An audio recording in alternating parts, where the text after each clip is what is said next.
All right, longest journey. Out of all the games that you had available to you this year, why did you choose to play The Longest Journey first? Well, I really like point-and-click adventure games. Siberia is one of my favorite games that I've ever played. And you told me that The Longest Journey is right along those lines. It's a point-and-click adventure game, and it's kind of supposed to be like a mysterious world. The female protagonist, and her name is April. I gave it a try, and it is actually nothing like what I expected. When it comes to the story and how everything is played out, it was very sci-fi actually. But sci-fi like, this is crazy, like what is going on? And it's because April can travel between two different worlds. It's a parallel universe, I guess you would say. Right, right. Like there are two things happening at the same time. And she somehow has the ability to travel between those two. And her whole goal is to bring balance to her world because it got messed up somehow.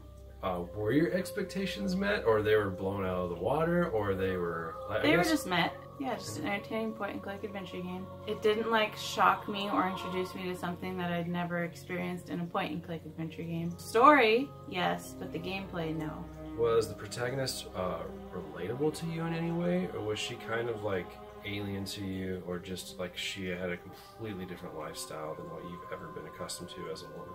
She is just a normal person, but she is surrounded by weirdos, like, which so am I. But, but like, she was just a normal girl. She was an art student. She lived in an apartment, a broke college student. She just happened to have this weird ability to travel to different universes, unintentionally and then later intentionally.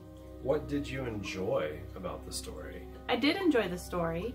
It was very different. It would surprise me. It was very interesting. It was not predictable.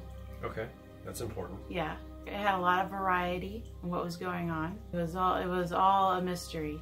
The whole way was a mystery. Which that's extremely important for point-and-click adventure. Yeah. Because if you're playing point-and-click adventure and it has a boring story, you're not going to get very far. You're going to go to sleep. You're going to go to sleep. While you're playing. Yeah. What did you not enjoy about the story? I actually thought there was a little too much swearing. Really? I don't mind swearing in entertainment, but I do mind it when it's a little heavy. And it's in a particular spot in the game. There's someone that you meet who is vulgar and swears a lot. Okay. And I'm just like, he didn't need to do that. Like, I understand he's not supposed to be like some great man. Right. He's supposed to be a smart man. Right. But he's kind of like a very rude man. Right. But they didn't really need to do what they did with him. There really are weird, gross, rude people like that. I guess they just didn't need to make it so clear. Right. Kind of like putting sex in games. You don't need to see it. Right. You can just imply it and make it obvious that, yeah, it happened, but you don't need to show it. Right. Or hear it. Right. Type of thing. Right. There was no sex in the game, but that topic did come up a lot. I actually wasn't a fan of the ending. I enjoyed going through the story and solving these mysteries, but as you got closer to the end, it didn't feel like it should have quite ended, because I was like, what is even happening? Like, it was getting so out there that it was almost too out there. You're getting a little too weird, and I don't even understand what's happening anymore. And now you're ending the story like this? Have you ever seen Edward Scissorhands? I love Edward Scissorhands. You know how it ends with him going into the castle? And then, what's her name is an old woman now, telling the story to a little girl? That's basically the ending of The Longest Journey. Well, I don't know if that old woman is April.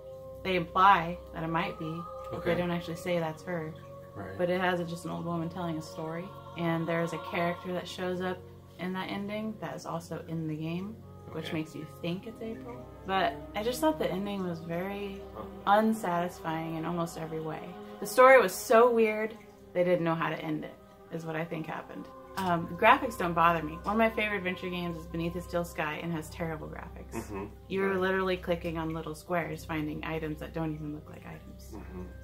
So graphics does not affect a game for me. Right. But I just think Siberia's story was better. It had a better ending. That was also a really strange world with things that are not normal happening. But I think it like kept it controlled a little more. Right. Where with Longest Journey, it was like getting so crazy. They couldn't control the story. I think that the ending was bad because the story was so crazy. With a lot of point-and-click adventure games, they get really hard, unnecessarily hard, with like puzzles. Like I was able to beat this game by myself except for one part in the first half of the game. And it was this combination of 3 pieces that you wouldn't think go together in order to get this key. And you had to do it within like 10 seconds. Like it was actually, you had to do it fast. Yeah. Which isn't something that's typically in adventure games. And I think that little section, if anyone's ever played the game, they know what I'm talking about. With this like blow up inner tube is part of it. Like you had to blow up this inner tube before it lost its air or something. You had to do something crazy like that. And I think they needed to fix that little piece of the game because it was abnormally hard. That was a moment that I didn't forget because I had to look it up because I spent at least 2 hours trying to get past this part. And I thought, this is dumb. I can't do it. And it's just a ridiculous puzzle. Do you have any lasting impressions or last thoughts you'd like to say about it? I think this game is worth playing if you enjoy adventure games. Point-and-click adventure games. I really do recommend it to people who enjoy those type of games.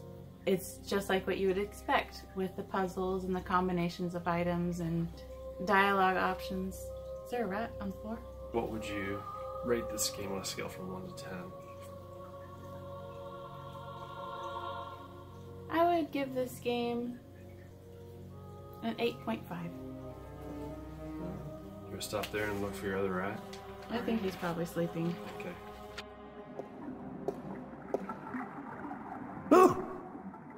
Oh, goodness, it's you again. Oh, you gave me such a fright. I'd like to learn more about dragons, about the Dragkin. Oh, yes. We have some wonderful books on that topic. Stay here.